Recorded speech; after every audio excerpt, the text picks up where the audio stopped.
E muito boa noite, pessoal da soja. Segunda-feira, vamos falar hoje sobre mercado.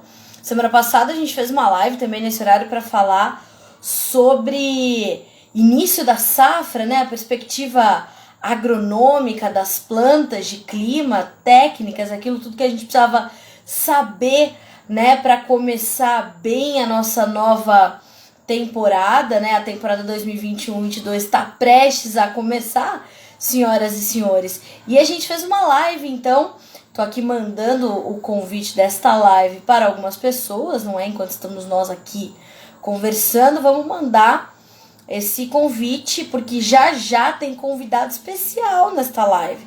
Hoje não estou só, né? Igual segunda-feira passada esteve comigo Claudeir Pires, hoje não estou só novamente. Temos aí um grande cara, que é um grande mentor para mim quando a gente fala de mercado de soja. A gente vai comentar sobre as perspectivas do mercado. Então, se você mandou suas perguntas ou ainda não mandou, dá tempo de você mandar o que você precisa saber sobre o mercado. Vai mandando aqui nos comentários ou na caixinha aqui de perguntas e a gente vai te trazendo as respostas, tá certo? A gente vai conversar hoje com o Enio Fernandes, que é consultor de mercado da Terra Agronegócio. A gente vai falar bastante sobre perspectivas para o mercado de soja. Vamos entender como a nova safra do Brasil chega ao mercado e de que forma ela vai, de fato, impactar na formação dos preços, né, no mercado internacional. Vamos olhar também para a conclusão da safra americana. Hoje o USDA, o Departamento de Agricultura dos Estados Unidos, trouxe uma nova revisão ali nas lavouras norte-americanas de soja e milho e trouxe uma piora nas lavouras, né? Tanto na soja quanto no milho, tivemos ali de fato um dia de baixas, né, de correção. E essa piora aí para as lavouras americanas foi bastante preocupante, segundo analistas e consultores de mercado, porque a gente tem aí uma preocupação quando a gente olha para a safra americana, que a gente está tentando entender, né, exatamente o que... Olha lá, olha a doida. Pronto, agora sim. Então a gente tem uma... Robertinha, quem vai estar conosco hoje é o Enio. Olha lá, já está aqui com a gente. Ele é de Rio Verde também. Vamos lá. Deixa eu marcar, quem sabe mesmo. Aqui, ó, vai chegar agorinha para conversar com a gente. Enquanto o Enio tá agora sim. Muito boa noite, Enio Fernandes. Boa noite, tudo bem? Tudo bem contigo? Seja bem-vindo, meu amigo. Uma honra estar do seu lado sempre. Muito obrigada, a honra é toda nossa. Olha só, Enio, já tem pessoas aqui te esperando, porque as perspectivas para essa safra são grandes. A gente está terminando a safra, está terminando de concluir ali a safra americana, né, Enio? E há, de fato, uma preocupação do mercado em torno do que a gente vai ter para a safra 21-22 dos Estados Unidos, né? E que a gente vai encontrar aí para a safra nova. Deixa eu ajeitar aqui minha câmera. Agora sim. E a gente precisa entender como tudo isso vai impactar sobre os preços, né, Enio? Tentar entender que outros fatores também vão pesar sobre o mercado, o que a gente vai observar. Então, primeiramente, quero te agradecer por aceitar o convite de estar aqui conosco. E a gente vai falar bastante hoje sobre o mercado, né? É uma honra, na verdade, né? Você sempre muito, as suas perguntas muito pontuais, né? A gente tem uma afinidade muito grande, é um prazer estar do seu lado. E vamos ver se a gente consegue entender o que está acontecendo. É isso mesmo.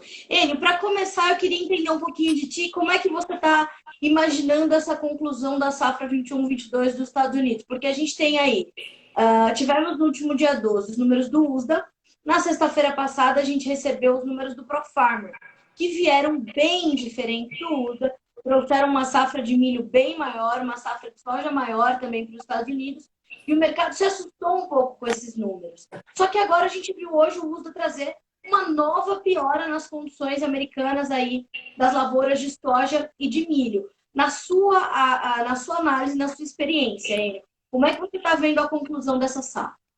Na maioria das vezes, o ProFarm Crop Tour, ele é mais pessimista do que o USDA, na grande maioria das vezes. Quando começaram a sair os relatórios, o mercado começou a acompanhar de perto. Agora, quando começou a sair North Dakota, South Dakota, Minnesota, Iowa, que os números vieram, o mercado viu esse otimismo do ProFarm Crop Tour e, logicamente, o mercado reage a isso. Mas o mais importante não foi isso.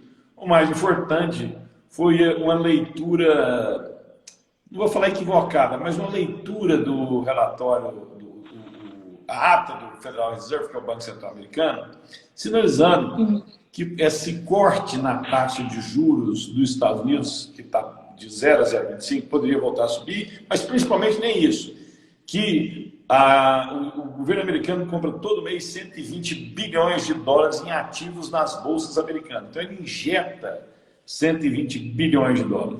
E o mercado leu a ata e entendeu que isso poderia ser diminuído.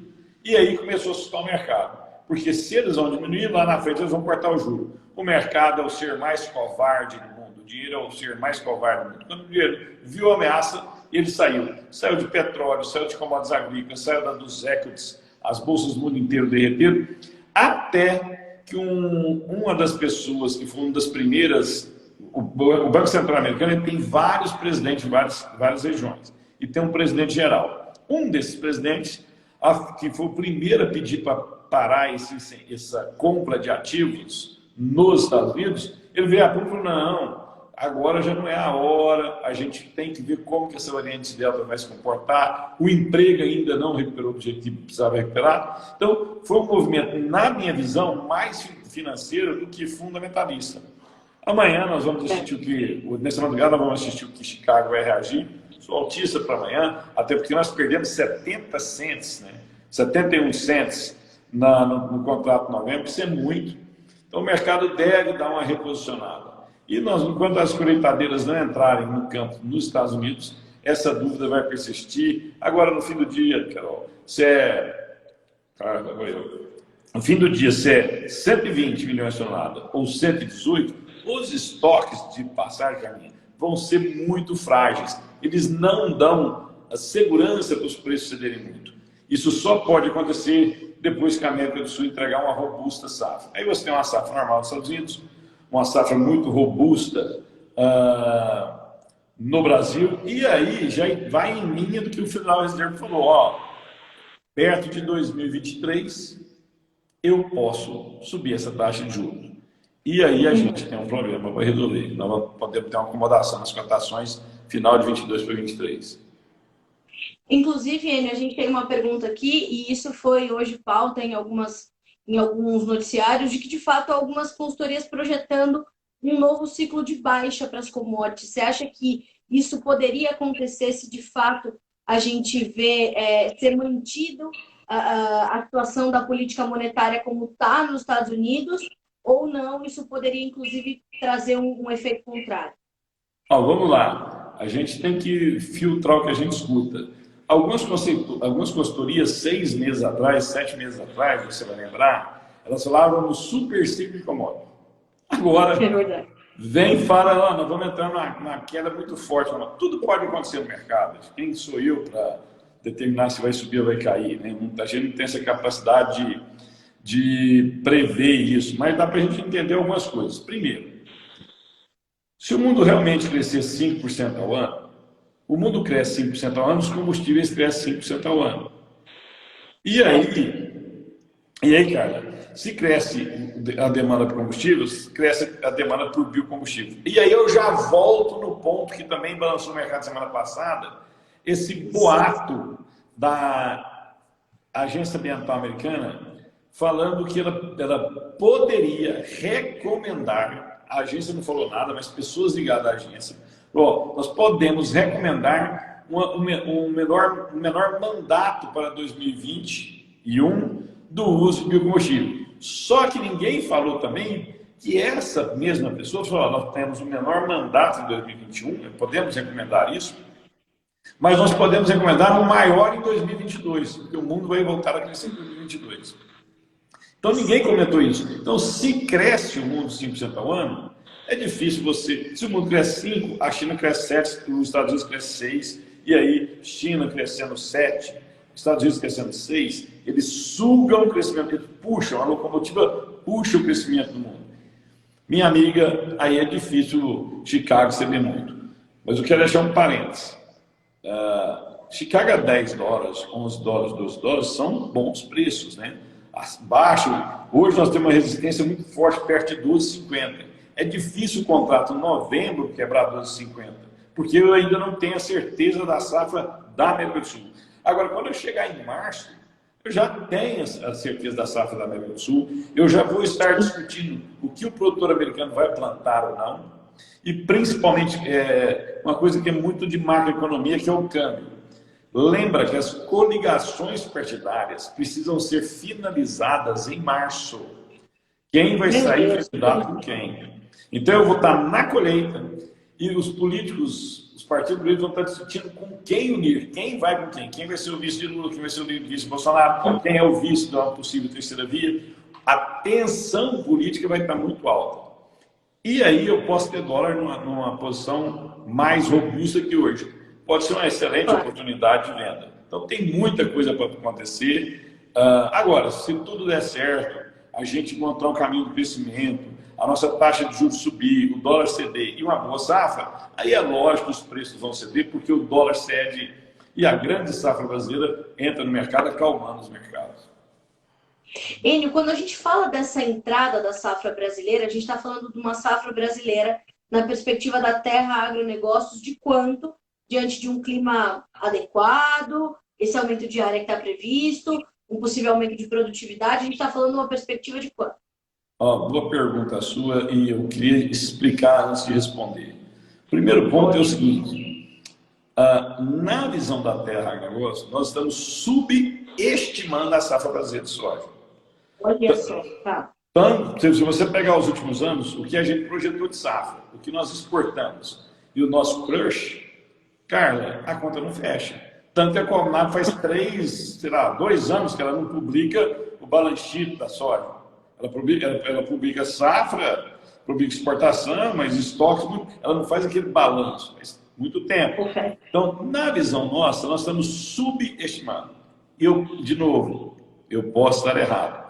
Mas se nós estamos subestimando, nessa próxima temporada, o número real que a gente acredita em algo perto de 145, 146 milhões de toneladas. Não que nós vamos crescer 10, é que a gente acha que o nosso número é maior do que está sendo publicado. E, na nossa visão, os erros estão em Goiás, estão subestimando a área de Goiás, estão subestimando a área do Mato Grosso e estão subestimando o Mapitobá. Essas 3 regiões, na visão da Terra Agronegócio, elas estão subestimadas.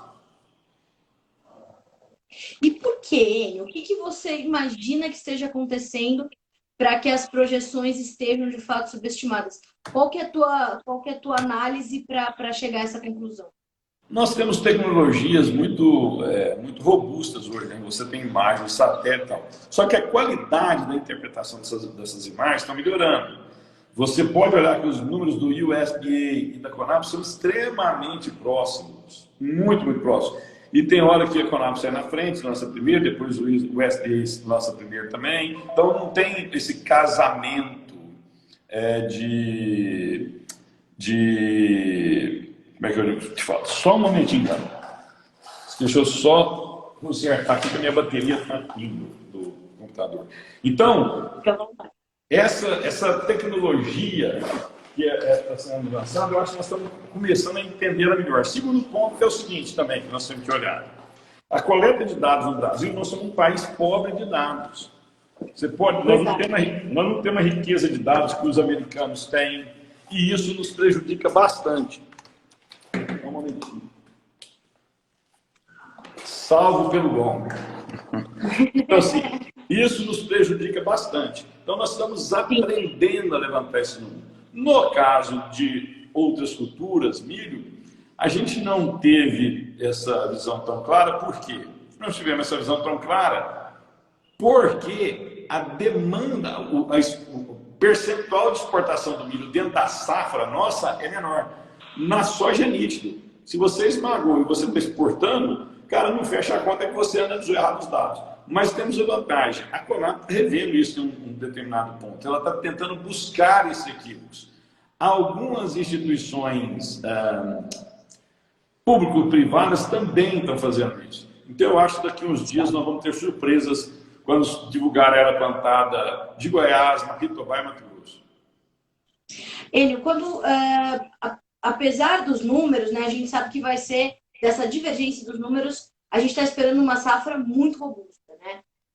A chegada dessa safra, ela é suficiente para reequilibrar os estoques globais de soja, ou a gente ainda fica com um cenário de oferta e demanda desequilibrado e a gente ainda tem um suporte de um quadro fundamental importante para os preços da soja no cenário internacional?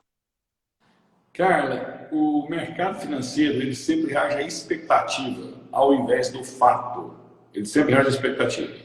Se nós tivermos uma safra nos Estados Unidos perto de 118 milhões de toneladas, os estoques americanos serão pequenos. Se os estoques americanos são pequenos, a Bolsa de Chicago ela reflete sim o preço da soja no mundo, mas ela é muito mais influenciada pela safra americana. Então você não vai ter uma queda tão forte de preço. Dito isso, quando eu entro com a safra brasileira, não é só a safra brasileira que entra no mercado. É Brasil, Argentina, Paraguai e aqui tem mais da metade da soja do mundo. Outro ponto interessante é que quando a safra brasileira está entrando no mercado, o americano está decidindo o que vai plantar. De novo, vai sair projeções de safra de 120, 125 milhões nos Estados Unidos, que pode acontecer ou não. Agora, esse número de hoje, de mais uma queda na qualidade entre boas e excelentes nos Estados Unidos, ele me preocupa. Eu vou te falar por quê. Se você olhar o Crop Progress, quase toda a soja americana está florando. Quase toda a soja americana está florando, permitindo vargem. E é o segundo pior momento de safra, só perto para 2012. De 2012 para cá, só 2012 foi pior que agora. E 2012 nós tivemos um problema grave de produtividade. Então nós podemos ter correção nessa produtividade do USDA. E aí eu faço o seguinte, se o USDA não corrige para baixo, o mercado fica meio atônito. Peraí, você veio denegrindo a qualidade da safra durante toda a temporada, agora você apresenta uma safra muito robusta. Então nós podemos ter produção total nos Estados Unidos abaixo de 118. Isso vai deixar o mercado muito nervoso. A necessidade da safra brasileira ser perfeita é importante. E aí a gente tem um possível atraso de plantio, se chove normal, se não chove. Isso vai mexer no mercado. O mercado só vai acalmar em março, quando o americano estiver plantando março e abril e o Brasil tiver mostrado a cara da safra dele. Enio, ainda falando um pouquinho sobre a oferta antes da gente chegar à demanda, é importante a gente monitorar o que acontece agora na Argentina, principalmente por conta dessa questão dos derivados, né, o que está acontecendo nos Estados Unidos com o óleo de soja. A gente está preocupado com essa questão dos biocombustíveis e tudo mais. É importante a gente olhar também porque a Argentina vai trazer de oferta para o mercado nessa nova temporada? A Argentina está se auto-aniquilando, vamos falar assim. Ela vai sempre, a agricultura vai ser forte na Argentina, mas o produtor argentino ele não quer pôr pesos na sua conta. Ele quer ter a soja, ele só vende a soja para comprar um fertilizante, ele só vende a soja para comprar uma máquina. E a capacidade de inovação da tecnologia na Argentina realmente está muito ameaçada. Os argentinos tomaram uma decisão, estão pagando a conta por essa decisão. Não quero falar que ela é boa, porque ela é ruim, mas estão pagando a conta por essa decisão. Toda vez que o mercado intervém numa atividade empresarial é complicado, mas quando você intervém dessa maneira que eles interviram no agro, porque taxação, retenções, e além disso, toda compra em dólar paga um imposto muito caro, os insumos em dólar. Esse ganho cambial que o Brasil, por exemplo, esse diferencial cambial que o Brasil tem, quando Chicago cai, o dólar sobe e ajuda o brasileiro, na Argentina isso é pouco efetivo, porque as dívidas deles são todas em dólares. Então, a Argentina, sim, a gente tem que acompanhar, mas o foco central dessa próxima safra é o que vai acontecer no Brasil. Vai atrasar o plantio? Quando vai atrasar o plantio? Uma semana, 10 dias, vai chover na época normal? Se a gente atrasar, pensa aqui comigo, cara. Nós precisamos de uma safra brasileira muito boa. Nós precisamos plantar no momento ideal, até para poder entrar com a safrinha no momento ideal de novo, a segunda safra de milho. Porque a gente viu o que acontece quando a gente planta tarde a segunda safrinha. A situação não é fácil para os demandadores, quem precisa do produto. Porque se atrasar a safra no Brasil, a tensão no mercado de milho vai ser muito alta. E a tensão no mercado de soja também vai ser muito alta. Então nós temos um momento muito grave. Eu só vejo um pouco mais de tranquilidade no mercado, aí sim, os preços acalmando em março do ano que vem, e vai depender muito de como vai estar a nossa situação política. Eu estou muito preocupado que a gente está vendo em instituições em confronto, isso nunca é possível. Ninguém sabe como isso acaba, sabe? Quando começa é fácil, mas como acaba é muito difícil saber. E a gente tem um cenário externo que já estimula essa questão da volatilidade do dólar, né? Não só frente ao real, mas frente a outras moedas. Né? A gente viu o dólar index alcançar máximas nos últimos meses aí na semana passada. Segue muito volátil essa questão cambial e pelo cenário externo. E quando a gente olha aqui para o Brasil, é um caldeirão fervente que pode manter essa ebulição toda no mercado cambial, que traz certa incerteza para o produtor brasileiro, mas que pode também trazer alguma oportunidade na hora de formar o preço, não? Excelente ponto seu, e eu vou te mostrar o tão grave essa volatilidade. Só do mercado pensar que interpretou uma ata do Federal Reserve, o mercado cedeu 71 pontos. O dólar, poucos dias atrás, tinha analista falando que ia 4,50. Nós estamos quase 5,50, quer dizer, a volatilidade é muito alta. Volatilidade alta é insegurança de ambos os partes, tanto dos altistas, os touros, quanto dos baixistas, os ursos. Eles estão inseguros de carregar essa posição. Os funds estão muito longos ainda no milho. E esse relatório que saiu de condições de lavoura, na minha visão, vão fazer os funds continuarem longos. Isso pode dar uma sustentação nas cotações. Só que eu queria deixar só um adendo aqui. Não há mal que sempre dure, nem bem que sempre perdure. Esses preços não vão ficar de eterno, dando a margem que está dando para o produtor. Você tem que tomar muito cuidado. O duro é você saber qual que é o turnover disso, o momento de virada disso. É muito preocupante. Mas eu tomaria muito cuidado para 2023. Eu tomaria muito cuidado depois que passar essa próxima eleição presidencial. Até porque, em algum momento, o Federal Reserve vai precisar mexer nessa taxa de juros, vai parar de comprar 120 bilhões de dólares em ativo, e aí todos os mercados vão sofrer muito. Todos os mercados vão sofrer.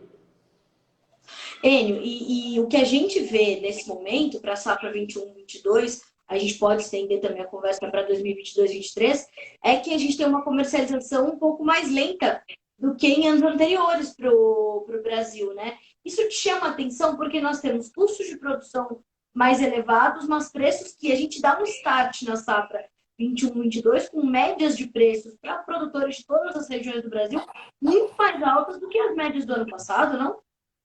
A gente tem que tomar um certo cuidado, porque assim, você faz análise, você tenta interpretar o mercado, mas certeza absoluta onde o mercado vai estar, eu não conheço nenhum analista que se posiciona desse jeito. Até porque tem o imponderável, que não está sobre a mesa.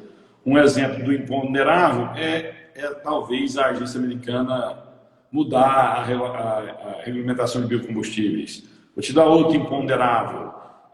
Próximo da colheita, estoura casos da variante Delta no Brasil, fazem greve no esporte. Os preços vão de repente. Então, tem coisas que não é de mercado.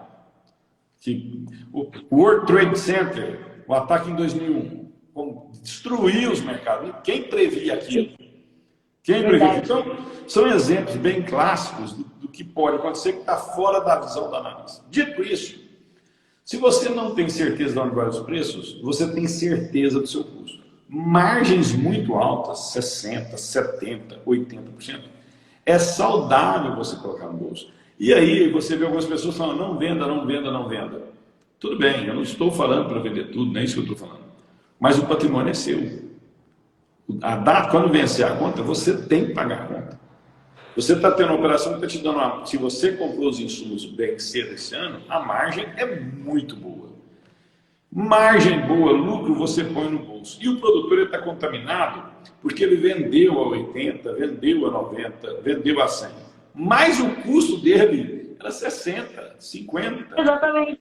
Ele ganhou Sim. dinheiro. Às vezes, a gente... Eu escrevi um artigo para a Band News recentemente, mostrando isso. Assim, ó, às vezes, o muito comentário é o seguinte, o produtor só vende na baixa, quando começa a cair, ele vende. É que o produtor, ele faz negócio todo dia. O médio grande produtor faz negócio todo dia, quase todo dia. Ou ele está comprando, ou ele está vendendo alguma coisa. Então, ele é muito difícil em algum momento ele não vender bem ou mal. Vou te dar um exemplo agora que está acontecendo no milho. Os preços do milho estão muito altos. São os mais altos da história. Você pode dar a seguinte interpretação. Se você pega para o economista, não. Você está nos preços mais altos da história, a recomendação é clássica. Vendo uma parte, uma boa parte, você está nos preços mais altos da história. O preço mais alto da história não dura. Muito bem. Aí você chega para um mais fundamentalista e fala, não é bem assim. Nós não produzimos milho. O custo importado do milho chegar é acima do que está no mercado agora. E nós não vamos ter milho até entrar de segunda safra. A resposta é clássica. Não. Então você não venda. Não venda que os preços vão subir. Mas quem te falou que a gente não pode ter medidas restritivas às exportações? Nós cortamos PIS e COFINS, nós estamos fazendo drawback. Quem falou que você não pode ter um problema nos portos? A lógica me dá uma sinalização. Qual que é o preço de importação?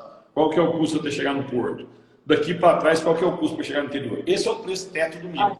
Mas podem acontecer situações sugêneres, imponderáveis.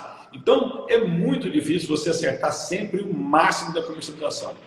Eu, na minha visão, acho que o produtor está negociando extremamente bem. É só ver o quanto que o campo está capitalizado. Saiu um levantamento agora no Jornal de Economia, mostrando que o setor do agro é o menos endividado da economia, ou menos endividado.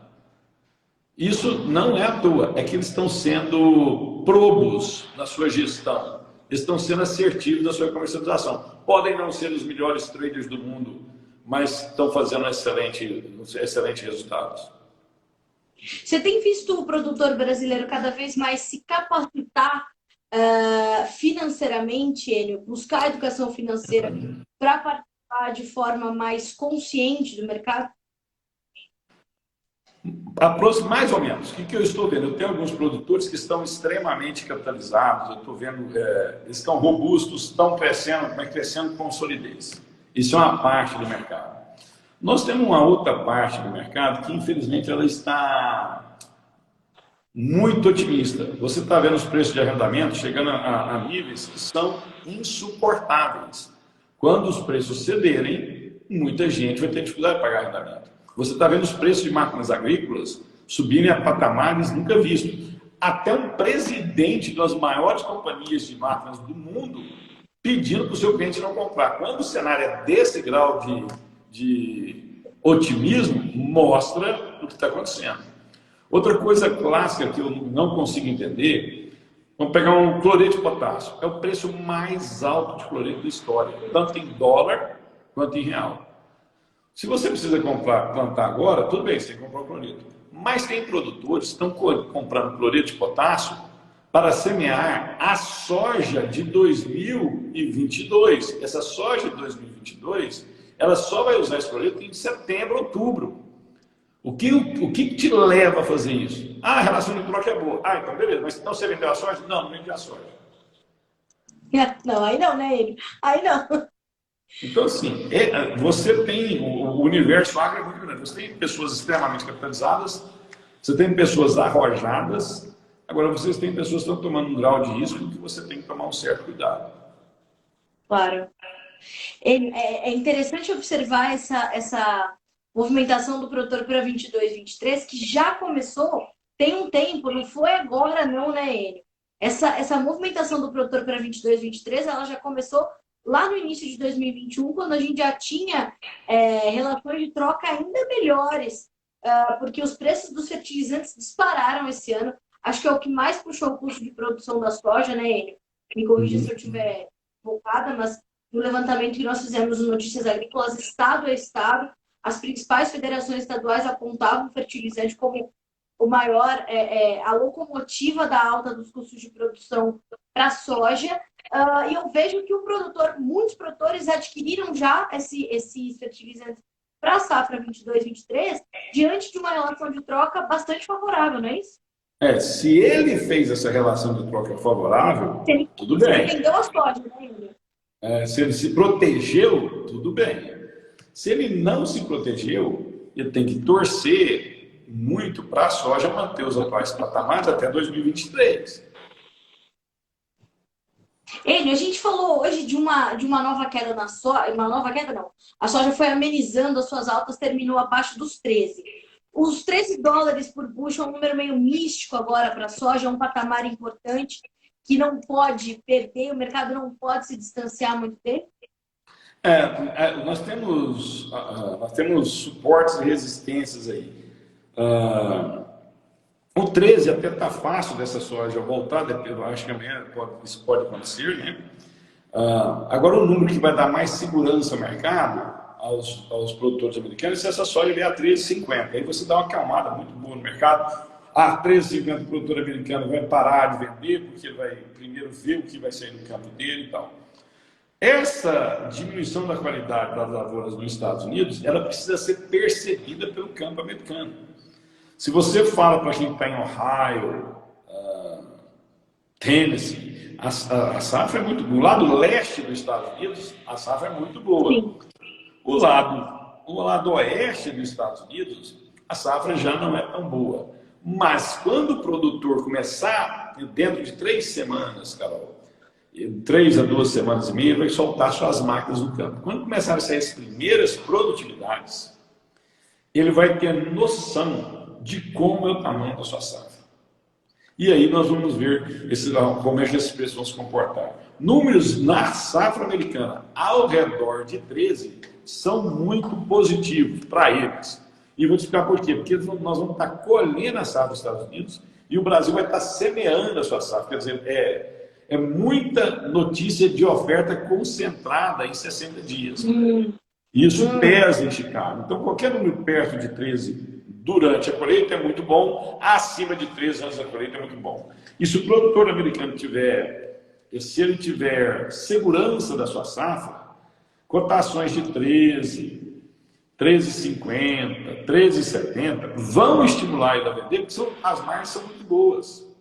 Ele vai realizar. Então, esse número de 13 é uma oportunidade. 13 no contrato de novembro de 2021. Ele é um número importante. Quando a gente vem para o Brasil, o real tem um peso muito grande. Um dia eu trabalhava numa grande multinacional, uma das maiores do mundo, o vice-presidente da empresa, visitando o Brasil, fez uma pergunta para mim. Estava um cenário muito ruim, Chicago muito baixo, né? Ele falou assim, até quando os produtores americanos suportam plantações? Que nível de Chicago? Eu falei, depende. Que nível vai estar o dólar? Então, o dólar, ele é a injeção na veia do produtor. As pessoas falam que sobe o custo de produção. Sobe 35%, 40% do custo de produção do produtor é dólares. Mas 60% é em real. O salário de funcionário é em real, a explotação de máquina é em reais, a grande maioria. O custo de vida dele é em reais. Então, o dólar dá uma competitividade muito grande para o produtor brasileiro. Então, o 13 é importante, o 13,50 é importante, mas mais importante é o seguinte, como é que você está vendo o mercado de câmbio? Por isso que eu falo, você tem que acertar Chicago, você tem que acertar bases, você tem que acertar prêmio, você tem que acertar dólar para tomar sua decisão. É muita informação. Por que você não faz o seguinte? Veja a margem de operação que você está dando. Se a margem é extremamente alta, comece a participar. Não estou falando para você vender tudo. Para os nossos parceiros, nós temos algumas estratégias. É difícil eu recomendar, antes do plantio, venda acima de 35%, 40%. Por quê? Porque pode ter uma quebra de safra aqui. Pode ter uma quebra de safra bem na área desse parceiro. Você pode ter principalmente no ano de eleição que nós vamos ter, você pode ter um descaminho desse dólar. A inflação nos Estados Unidos corre o risco, sim, do Federal Reserve subir a taxa de juros. Se o Federal Reserve subir a taxa de juros, os preços vão descer. E o dólar vai subir. E aí a projeção desse banco dessas agências que falaram que para o ano que vem podemos ter preços 20% abaixo, ela pode ser até conservadora do que vai acontecer nos Estados Unidos. Então é muito risco sobre a mesa e o produtor tem que ser cauteloso nas suas tomadas de decisão.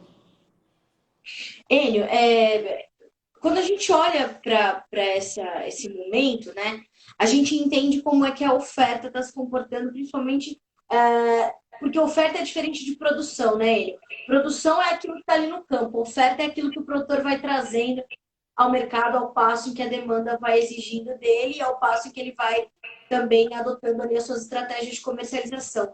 Quando a gente olha do lado do consumidor, do lado do demandador, a gente tem um fôlego para essa demanda global por soja continuar crescendo. Recentemente, a gente conversou lá no Notícias e você falava o seguinte, Carla, o mundo vai crescer 5%.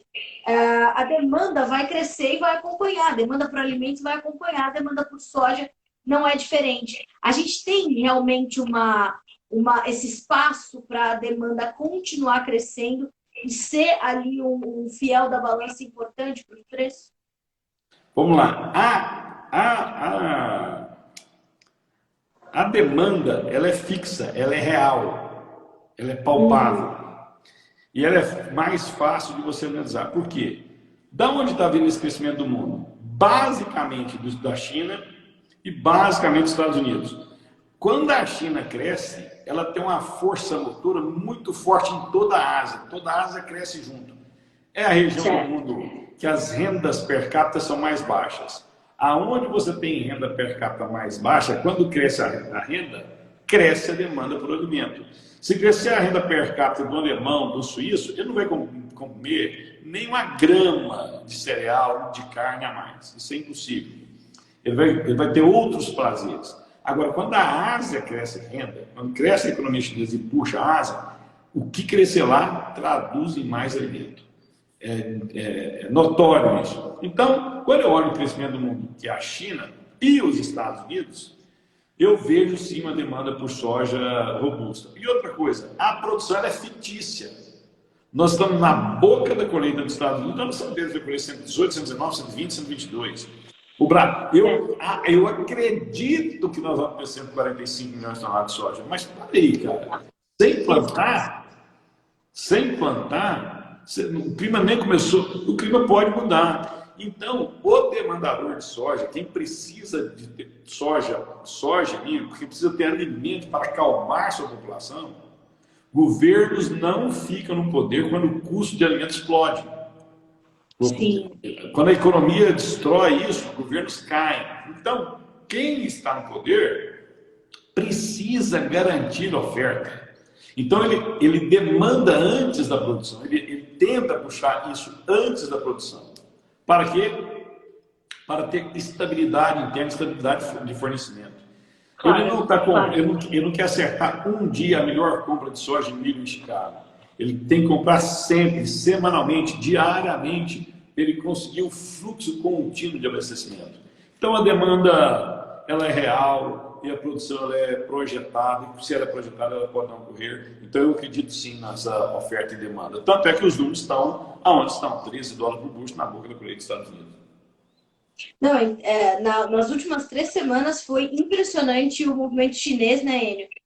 De comprar diariamente 11 dias consecutivos, 11 dias úteis consecutivos no mercado americano. Carol, agora olha que interessante, né? O mercado caindo e os chineses comprando, o mercado caindo e ele comprando, o mercado caindo e ele comprando. É o que a gente fala. Quando cai, você compra. Quando sobe muito, você começa a vender paulatinamente. Isso é a estratégia do gestor. Porque se ele fosse um apostador, ele deixaria os preços. Não vou sair do mercado, o mercado só está caindo. Por que eu vou entrar comprando? Eu posso dar sinal que eu preciso desse produto. Mas ele realmente, a situação dele é tão delicada que ele precisa manter esse fluxo de produto, de compra, que ele aproveita essas baixas para realizar compras. Sim. O Enio, essa tentativa de regulação de alguns mercados pelo governo chinês é algo que te preocupa? É algo que a gente tem que, de fato, monitorar? Ou é uma situação pontual, justamente porque ninguém joga melhor esse jogo do que os chineses, eles vão tentar mexer com o mercado deles e deixar todos os outros mercados, globalmente falando, preocupados. Bom, vamos lá. Manda quem paga a conta. No final do dia é isso. O poder do chinês é muito alto. Olha o que ele fez no mercado de minério de ferro. Mercado colapsando, colapsando, colapsando. Só que no fim... Despencou, né? Hã? Despencou, Despencou. né? Despencou o minério de ferro. Olha o que ele fez com o petróleo. O petróleo estava a US$ 70 no barril, caiu fortemente. Mas no fim do dia, se ele começa a demandar minério de ferro, se ele começa a demandar petróleo, se ele começa a demandar comida, não tem jeito. Eu posso manipular momentaneamente, eu posso pôr regras restritivas momentaneamente, mas eu realmente preciso do grão. E isso, e a prova foi essa semana, o mercado começou a cair 10 dias seguidos, e 10 dias seguidos os chineses entraram comprando. Os números de exportações foram bons de hoje, de milho e de soja, e eu não vi chinês comprando no primeiro dia que o mercado subiu. Mostra a expertise, a experiência, o conhecimento, o respeito às regras e ao planejamento, o pragmatismo do chinês. O Enio, a gente olha para essa perspectiva também para o nosso mercado interno. A gente viu uma preocupação muito grande do setor de proteínas animais diante do momento do mercado do milho que a gente está vivendo. Na verdade, tenho duas perguntas para você, Enio. Você já tinha visto um acúmulo de problemas como esse que nós vimos na safrinha e os preços se comportarem da forma como se comportaram, respeitando as devidas proporções, é claro, aí dentro da sua trajetória no agronegócio? Eu já tinha visto uma situação como essa que a gente está vivendo para o milho atualmente no mercado nacional? Eu comecei a estudar o mercado de soja em 1993, 94. Montei minha empresa em 2000. Eu nunca vi uma tempestade perfeita como essa. Quebra de plantio mais tarde, quebra de safra, dólar subindo. Agora, o que me surpreendeu, no meio do caminho, a gente viu que a coisa ia desandar. A gente, nitidamente, quem tem um certo nível de informação sabia que os preços do milho iam dar uma grande surpresa aos demandadores. E avisamos incansavelmente aos nossos parceiros. Mas o que está me surpreendendo é a demanda interna de proteína animal. Você não vê número de alojamentos de aves suínos diminuindo, confinamentos estão todos cheios. E por que o confinamento está cheio? Porque a pastagem foi destruída pela geada no Centro-Sul. Quer dizer, mais uma tempestade perfeita. Então, assim, mesmo com preços extremamente altos, a demanda pelo milho não cessa. Você não vê sinais de arrefecimento de demanda. A gente precisa ver menor alojamento de aves, menor alojamento de suínos, menor alojamento de bovinos, para você ver isso acontecer. Não é o que eu estou conseguindo ver até agora. E a gente, o pessoal aqui do Sou do Campo está comentando aqui, né, o seguinte: o milho que estamos colhendo hoje está produzindo 30 sacas por hectare, quer dizer, né, Enio, menos da metade do potencial que hoje o milho segunda safra tem no Brasil. E é o que você falou, os preços continuam subindo, a demanda interna continua bastante aquecida. É reflexo do nosso bom desempenho das exportações, Enio, que é mais uma sinalização de que a demanda internacional por comida continua muito viva e muito latente? É bem isso e é mais do que isso. O interessante é o seguinte, né? Você está vendo de novo a questão da febre suína africana na China, que pode de novo impactar novamente o plantel de suínos. Interessante, né? O preço do suíno na China caindo, mas a demanda por farelo não está diminuindo. Exato. Aliás, aumentou nos últimos dias, né? Então, sim, a gente tem que olhar nas entrelinhas para entender. Não, o preço do milho está muito alto, o granjeiro não vai conseguir sustentar. Por enquanto está se sustentando, né? Então, a gente não pode ler a notícia e seguir a notícia. Tem que pegar a notícia, ler a notícia e tentar entender a notícia, o que está por trás da notícia. Enio, quando a gente fala de milho, uma outra preocupação do produtor brasileiro é a importação. Inclusive, qual o preço de paridade hoje no milho? A gente tem uma mística muito grande em torno dessa questão da importação de milho. Na tua visão, na tua análise, era uma situação que também já estava posta pelo mercado? a gente ia ter que importar milho, isso ia acontecer, e não seria o suficiente, de fato, para baixar os preços, como está acontecendo? Na verdade, é o seguinte: nós precisamos importar entre 3 a 4 milhões de toneladas de milho para nós podermos chegar até a colheita da segunda safra do ano que vem. A safra de verão ajuda, mas safra de verão que é 28, 29 milhões? Faz quanto tempo que a gente não tem uma safra de 30 milhões de verão? Então, esse 30 milhões, ele arrefece, mas ele não sana o problema. Outra coisa, essa safra está muito concentrada no Rio Grande do Sul, Santa Catarina e Minas Gerais. Então, o grosso é ali. O milho não vai sair de Minas para abastecer Goiás, não vai sair de Santa Catarina e Rio Grande do Sul para abastecer Paraná e Mato Grosso do Sul e Mato Grosso. Ou seja, o centro-sul, a parte mais norte do Brasil, vai plantar soja e vai tentar fazer a segunda safra. Isso deixa um buraco aí. Outra coisa interessante é que os preços do milho, por incrível que pareça, ainda estão dando viabilidade para o etanol, porque o etanol está nos níveis muito altos. O Brasil hoje deve ser o combustível mais caro do mundo, né? Algo próximo a isso. E nisso puxa o preço do etanol. E por incrível que pareça, as empresas de etanol estão dando viabilidade de comprar o milho nesse patamar de esmagar. Então, quando a gente olha o cenário do milho, a situação é delicada. Nós precisamos importar 3 a 4 milhões. A gente tem que parar do discurso de importar os grandes players e começar a importar com mais rapidez. Por quê? Porque quanto mais ele retarda essa importação, mais grave fica essa necessidade de importação.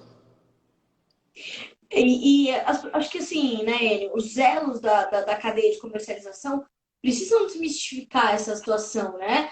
A gente está falando de uma economia de livre mercado, e a gente precisa que as coisas fluam e que as atividades continuem acontecendo, e o produtor e os demandadores e os vendedores olhando para onde é mais atrativo, qual caminho é mais atrativo, né? Acho que a gente tem que continuar incentivando toda essa questão da economia de livre mercado. Isso vai acontecer vez ou outra, principalmente no momento onde a gente tem perdas tão agressivas como nós tivemos nessa safrinha, né? O que a gente tem que entender é o seguinte: os preços altos têm uma função, é diminuir a demanda e aumentar a oferta. Por isso, o Rio Grande do Sul, Santa Catarina e Minas Gerais vão plantar uma área muito robusta de milho. Porque se os preços não estivessem tão altos, eles não iam plantar. Vários estados vão aumentar de milho, mas em Goiás vai aumentar um pouco, mas São Paulo, Paraná, mas importantemente, fundamentalmente, os que mais vão crescer é Rio Grande do Sul, Santa Catarina e Minas Gerais. Agora, isso só acontece porque tem preços remuneradores. Então, esse movimento vai proporcionar um plantio de segunda safra enorme. E se o clima ajudar, esse cenário muda completamente. Se o clima não ajudar, aí nós temos mais uma dificuldade lá pela frente. Mas, escute o que eu estou te falando. O volume de segunda safra de milho no Brasil na próxima temporada vai ser enorme. Enio, em resumo, a gente pode dizer que os preços de soja e milho ainda têm espaço para patamares bem remuneradores para o produtor brasileiro, mas muito cuidado com a questão cambial. Esse que vai ser o ponto de principal atenção, de necessidade de atenção do produtor brasileiro. Em linhas gerais, tudo que a gente falou se resume a isso de uma forma óbvia, bem simplista, né? Eu vou dar 2 conselhos para o produtor brasileiro.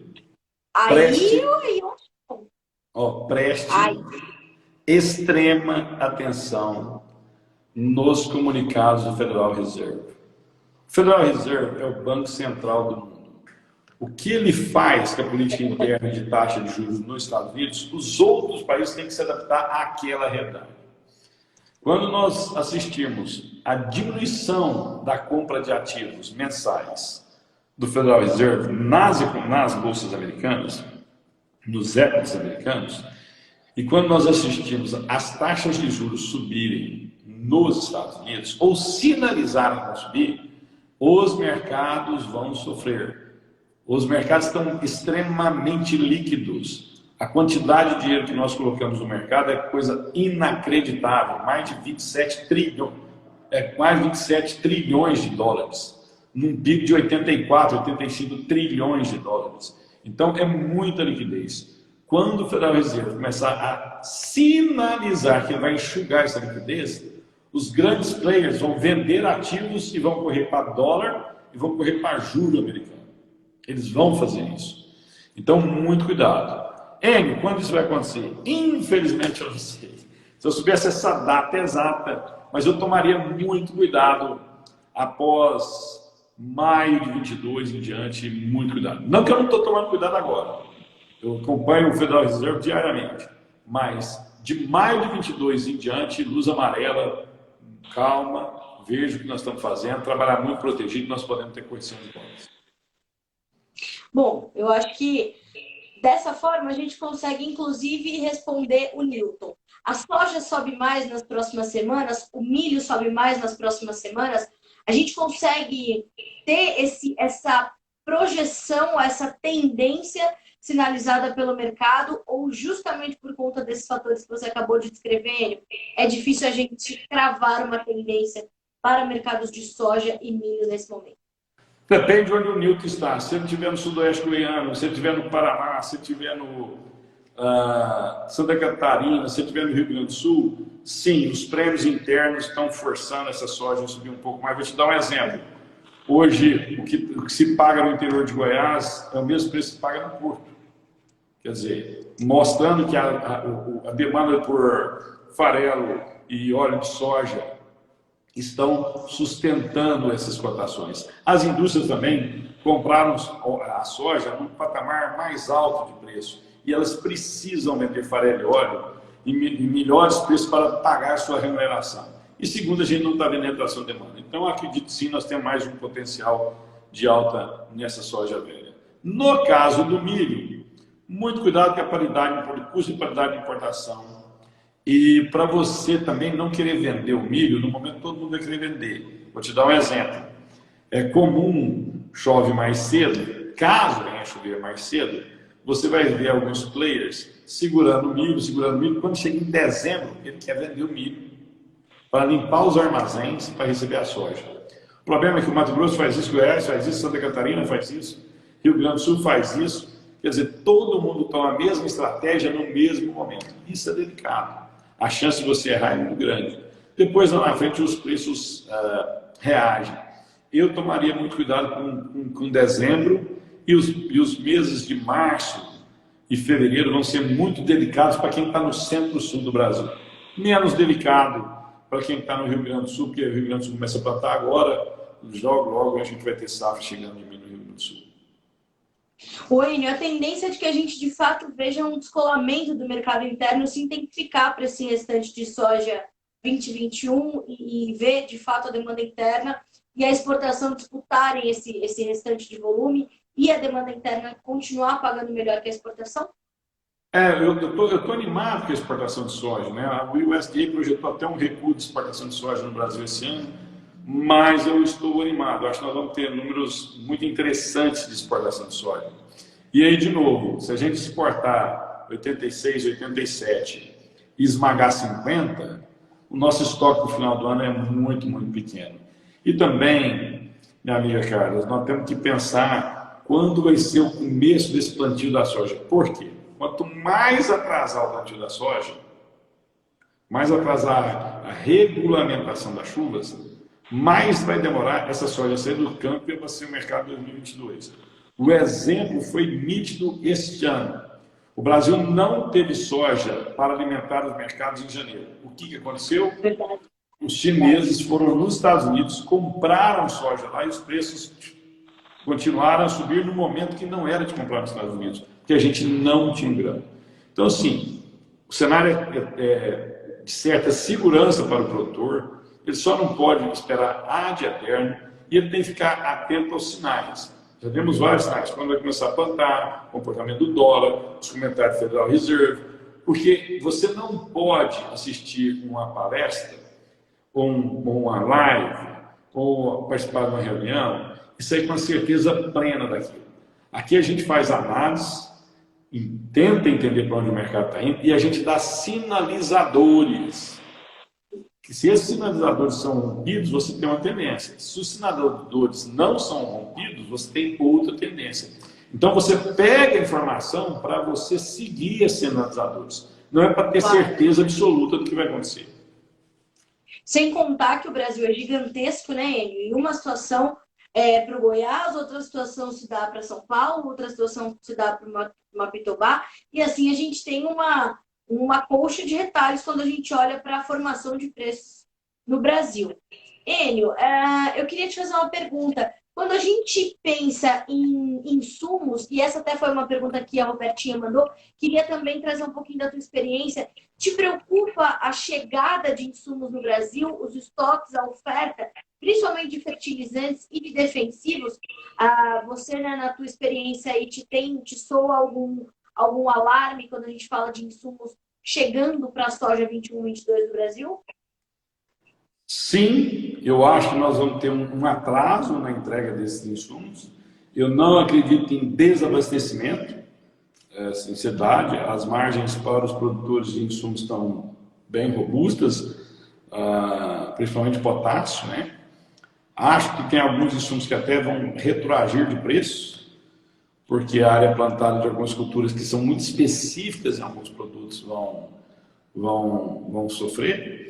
Mas no final do dia, o insumo deve chegar na hora certa. Certa não, um certo atraso, né? Quem comprou mais tarde, quem teve problema de recebimento.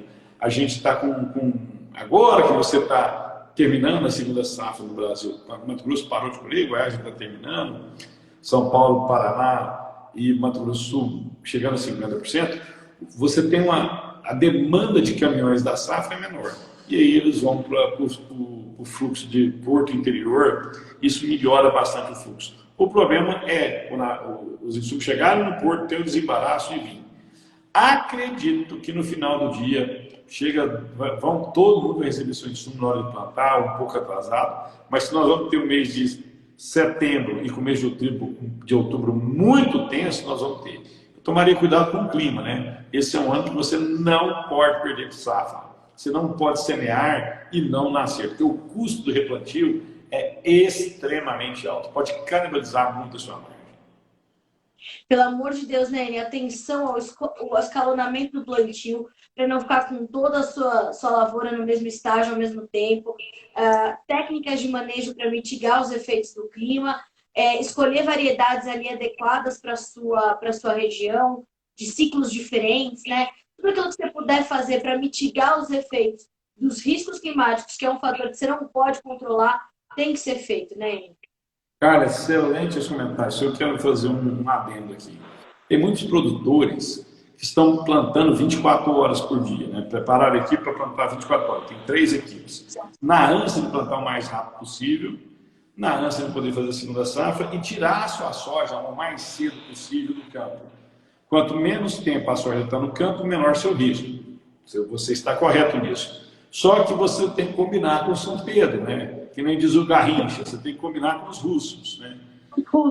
Já imaginou a pessoa que planta 24 horas em Goiás, Mato Grosso, e depois pegar um fevereiro extremamente chuvoso? Extremamente chuvoso. Então, assim, compensa você tomar esse risco?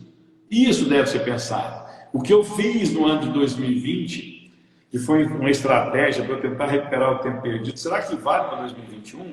Estratégias, elas são utilizadas conforme o cenário vai se construindo. Eu não tenho uma estratégia só vencedora sempre, né? Então, tomar um certo cuidado com esse acúmulo de colheita num determinado tempo. Você pode plantar 24 horas por dia, você não pode colher 24 horas por dia, principalmente se o fevereiro foi extremamente chuvoso. Exatamente, exatamente. Olha só, Enio, a Marisete diz o seguinte: as cooperativas já estão comprando insumos. Inclusive, estive em viagem semana passada e vi as cooperativas comprando insumos com receio de não ter na hora do plantio. Bastante comum as cooperativas tentarem, de fato, garantir ali a segurança dos seus produtores, né? Não, sim, e outra coisa, o mercado é altamente demandador. É só você ver os preços que estão nos insumos. Você compra um insumo caro, você consegue revender o caro. Então, se eu estou tendo margem, eu vou fazer operações. E eu estou fazendo operações. Essa é a estratégia de quem está no meio da cadeia. Então, ele comprou por Y, está vendendo por X, está tendo bons resultados, ele vai continuar fazendo isso até a demanda começar a arrefecer. Acho que é perfeitamente viável isso. Exatamente. E a Robertinha complementa, isso vai aquecer ainda mais no mercado. Você acabou de dizer isso, né? Isso. Enio, olha só, é um grande prazer poder ter tido essa conversa contigo aqui. Fiquei muito feliz da gente trazer essas primeiras impressões aí do mercado diante desse início de safra. Óbvio que o mercado já está precificando a produção brasileira, né? E essa grande safra que está prevista já há um tempo, mas a gente precisa, vez ou outra, puxar o produtor para fazer essa análise mais ampla, entender que as decisões que ele toma impactam diretamente também o quadro global de oferta e demanda, como o mercado percebe essa chegada do produtor ao mercado, e isso faz diferença também, né, Enio? Então, a gente precisa fazer essas análises mais complexas e mais amplas para que ele entenda também qual é o seu papel nesse quebra-cabeça gigantesco que hoje é a sojicultura global, né? Que talvez seja uma das commodities mais importantes do mundo, talvez uma das mais negociadas no mundo, né, Enio? Sim, e entendeu? Hoje a informação ela é barata e você tem acesso à informação. Às vezes eu vejo o produtor muito preocupado em atingir o máximo de produtividade, isso é muito bom, mas ele tem que ficar cada vez melhor informado, não para acertar o maior preço da história, não é para isso. É para ele sempre vender com excelentes margens. O agro não é um sprint de 100 metros, ele é uma maratona. Não adianta eu ser o melhor negociador em 2022 e sair do mercado em 2025. E os custos de produção estão subindo, a disputa por área está subindo, os custos de maquinário estão subindo. E quando a gente tiver correções de preço, com a hora nós teremos, você pode estar muito fragilizado. Então a gente tem que tentar andar ser mais realista com o nosso negócio e tentar enxergar não 2022, 2024, 2025, 2027, 2030.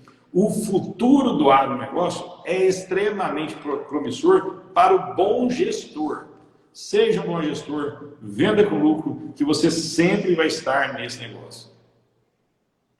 Enio, olha só, você, além de tudo, você ainda traz essa inspiração, né? Eu falo sempre isso. Quando eu falo, às vezes as pessoas me perguntam, Carla, eu preciso de saber se eu vendo, se eu não vendo. Eu falo, gente, pelo amor de Deus, tenha ao seu lado um profissional de confiança. Não dá para você sair falando, eu vou vender, não vou vender. E aí, mas quem? Aí eu sempre trago você, o Vlamir, o pessoal da Agriinvest, a Pátria Agronegócio. Por quê? Porque o meu objetivo é trazer pessoas, né, que falem a língua do produtor, que entendam o dia a dia do produtor, e você é um grande cara que inspira muito o produtor a ter essa cautela e essa calma na hora de tomar as decisões, e é uma postura que eu admiro muito. Então, eu te agradeço muito por estar aqui, viu, Enio, com uma audiência muito qualificada, como essa que eu tenho aqui no Jornalista da Soja. Tenho o privilégio de ter essa audiência muito qualificada, e fico muito feliz de ter comigo aqui um profissional tão qualificado como você. Obrigada, viu? Carla, do fundo do meu coração, eu que estou grato, eu tenho uma empatia muito grande por você há muitos, muitos anos. Toda vez que você me chamar, eu quero estar presente. E eu quero agradecer a inúmeras perguntas, mensagens que a gente recebeu aqui. Não vai dar para citar nomes de todo mundo, porque senão fica... mas, assim, muito obrigado pela oportunidade. Espero encontrar você pessoalmente novamente. Faz tempo que a gente não se vê, né? Só virtual. Um enorme abraço aos produtores e produtoras. Que Deus ilumine os senhores e as senhoras. Uma fantástica safra. Muita saúde, muita sabedoria e muita margem no bolso. Que Deus ilumine a todos. Que assim seja, Enio. Muito obrigada, meu amigo. Bom descanso para você nessa segunda-feira. Certamente vamos estar junto ainda muitas vezes. Obrigada, Enio. Tchau, tchau. Até mais. Bom, senhoras e senhores, isto é Enio Fernandes, né? O Enio é um grande especialista, e vejam que o Enio, quando ele, né, vou dar um conselho para o produtor, o que ele te orientou? Diferente de outros analistas, o Enio traz muito para suas análises a questão macroeconômica. e ela é de realmente extrema importância de ser acompanhada. Sempre que eu faço as minhas lives de fechamento de mercado, eu falo sobre isso. No Bom Dia Agronegócio, que eu faço abertura de mercado no Notícias também, no Instagram, no YouTube do Notícias, eu trago essa questão da macroeconomia, porque isso é determinante para... Porque tudo que, né, o que a gente tem de diferente do produtor americano, por exemplo? A questão cambial. Ele olha para Chicago, ele olha para o prêmio, seja o que Deus quiser, ele tem que tomar uma decisão. A gente tem o privilégio e, de outro lado, né, o ônus e o bônus da questão que envolve o câmbio, né? Então, essa questão macroeconômica, ela precisa estar no teu dia a dia, porque o câmbio se mexe de acordo com a macroeconomia, senhoras e senhores. Então, tenha junto da tua análise de Chicago, prêmio e do próprio câmbio, toda a questão macroeconômica, a questão da economia americana, a questão da economia chinesa, como essas economias se comportam é como a gente vai entender como a economia global vai se comportar. Numa outra circunstância, ele falou, cara, a China está crescendo, os Estados Unidos está crescendo, quando a China cresce, ela puxa a Ásia, ele falou sobre isso aqui, e quando a gente vê essa puxada, a puxada pela demanda por alimentos vai vir na sequência, vai vir na consequência. Então, atenção às questões macroeconômicas e todas as outras questões que você já conhece. É clima, é momento de plantar, momento de colher, momento de fazer suas estratégias. Olhe para os atuais patamares de preços. Não estou eu, Carla Mendes, que não tenho nem competência para isso, dizer para você se você vende ou se você não vende a tua soja, mas entenda as suas margens. Olhando para as tuas margens, é momento de vender, faça as suas vendas, mas entenda o seu mercado, entenda as suas margens. E mais uma vez quero agradecer muito pela audiência, muito qualificada sempre das lives que eu faço aqui. Eu vejo, né, muitas lives acontecendo hoje em dia. Eu até fui um pouco relutante em começar a fazer essas lives, porque eu sabia que eu ia ter uma concorrência muito forte, né? Num canal que pode parecer pequeno, mas ter, na minha modesta opinião, ter 5.000 pessoas que acreditam no que eu falo, né? E confiam no meu trabalho, para mim é um grande ganho depois de tanto tempo de agronegócio. Então, ter vocês aqui comigo é um grande privilégio, né? Numa segunda-feira à noite, vocês poderiam estar descansando, vocês estão aqui aprendendo com o Enio, né? Não comigo, mas com o Enio. Então, muito obrigada não só né, por essa qualidade de participação que vocês trazem para essas lives, isso engrandece muito essa geração de conteúdo, essa promoção de conhecimento que eu tento fazer aqui, mas isso também né, traz uma vontade da gente continuar. Né? São muitos comentários gentis que eu estou recebendo aqui agora. É muito bonito ver o que vocês estão me escrevendo aqui, né? Eu chego até a ficar um pouco emocionada, porque vocês sabem que eu sou uma jornalista que estou bem fora dos padrões, né? Estou bem fora ali da caixa. A minha forma de me comunicar é totalmente informal. Eu busco me aproximar de vocês quando eu escolho essa informalidade. E eu sempre, sempre, sempre vou agradecer por vocês acolherem a minha informalidade, porque para mim isso é uma confirmação que quando eu escolhi a minha autenticidade, que era de ser dessa forma, e de não me colocar nas caixinhas, né, do jornalismo, eu estava fazendo uma escolha muito acertada, porque eu sabia que eu estava chegando num setor muito generoso, que é o setor do agronegócio. Né? Então, eu agradeço demais pela companhia, mais uma vez, né? Obrigada mais uma vez pelos comentários tão gentis que eu estou recebendo aqui. A Marisete, que está sempre comigo, a Robertinha, que está comigo desde de manhã no Bom Dia Agronegócio, né? A Marisete também, às vezes, consegue me acompanhar ali de manhã. A Daiane, o pessoal está falando aqui, né? Quer te conhecer pessoalmente, eu também quero te conhecer, viu, Roberta? E Marisete, todo mundo. Muito, muito obrigada. Muito obrigada, de verdade, pelas situações tão incríveis que vocês me proporcionam diariamente. E amanhã de manhã a gente está de novo juntos no Bom Dia Agronegócio. Você que está chegando agora, essa live vai ficar salva para ti aqui no feed, tá?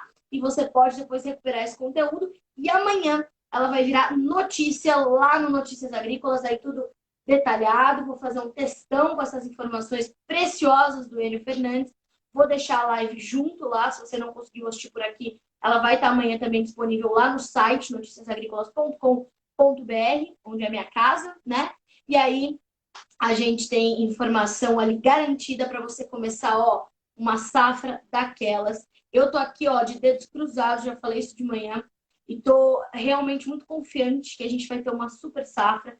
E quero acreditar que a gente passou já daquele momento do mercado onde se tínhamos safra, não tínhamos preço. Se tínhamos preço, não tínhamos safra. Nós estamos entrando num outro momento do mercado, numa outra realidade, numa outra dinâmica no consumo, né, global de alimentos, no quadro global de oferta e demanda de alimentos e de commodities de uma forma geral. A gente está entrando num momento de gestão muito mais eficiente dos produtores, não só no Brasil, mas mundo afora. Isso é muito positivo. E eu estou realmente torcendo, né? Vocês sabem que eu tenho os produtores rurais como uma grande família minha, tamanho acolhimento, e eu realmente torço para que seja uma super safra e compense todos os problemas que a gente teve no café, na cana-de-açúcar, na laranja, nas hortaliças, em outras frutas, no trigo, né? Teve muita gente que perdeu trigo, e o milho, que é uma cultura que está super no meu coração, além de todas as outras, mas o milho foi devastador que eu tive que noticiar esse ano, né? Eu fiz uma notícia, eu sempre falo dessa notícia aqui, porque ela ainda está repercutindo. Tem um site chinês, inclusive, me pedindo essa notícia, preciso até fazer isso, que é quanto de milho vai faltar no mundo depois de tanto problema, né? Depois de tanto problema, também pudera o preço estar nesse nível, né? A gente teve muito problema. Então, esse acúmulo de problemas vai resultar num déficit de que tamanho no quadro global de oferta, né? Então, essa notícia é uma notícia que eu sempre trago de volta, porque ela está em constante atualização, né? A gente ainda vê produtores contabilizando perdas aqui no Brasil, por exemplo, com a segunda safra de milho. Não foi só clima, né? Foi cigarrinha, foram doenças, o excesso, né, essas geadas provocaram doenças. A seca, ela provocou, né, milhos de baixa estatura, gente colhendo 8 sacas por hectare, pelo amor de Deus. E o custo está ali empregado, né? Foi feito, o produtor adquiriu os seus insumos e está ali. Então, isso precisa ser considerado sempre. Eu gosto também de dizer que o agronegócio é um setor que tem muitos problemas, a gente precisa zerar esses problemas, precisa trabalhar para zerar esses problemas, mas é um setor muito consciente de onde quer chegar, né? E muito consciente também de onde veio. Se a gente sabe de onde a gente veio, a gente sabe para onde a gente vai. Quando a gente não sabe de onde a gente veio, não dá para traçar uma rota. Então, como o agronegócio se orgulha de olhar para trás, né, e honrar suas origens, a gente tem um futuro muito promissor. É inevitável que o nosso futuro seja promissor no agronegócio, principalmente no Brasil, que tem como vocação ser produtor rural, certo? Então, senhoras e senhores, obrigada pela companhia mais uma vez. Amanhã tem mais, tá certo? A gente se encontra no Bom Dia Agronegócio. Até amanhã, bom descanso para você. Vamos descansar, que são 8 horas da noite, senhoras e senhores. Vocês estão me ouvindo falar desde as 8 horas da manhã. Até mais.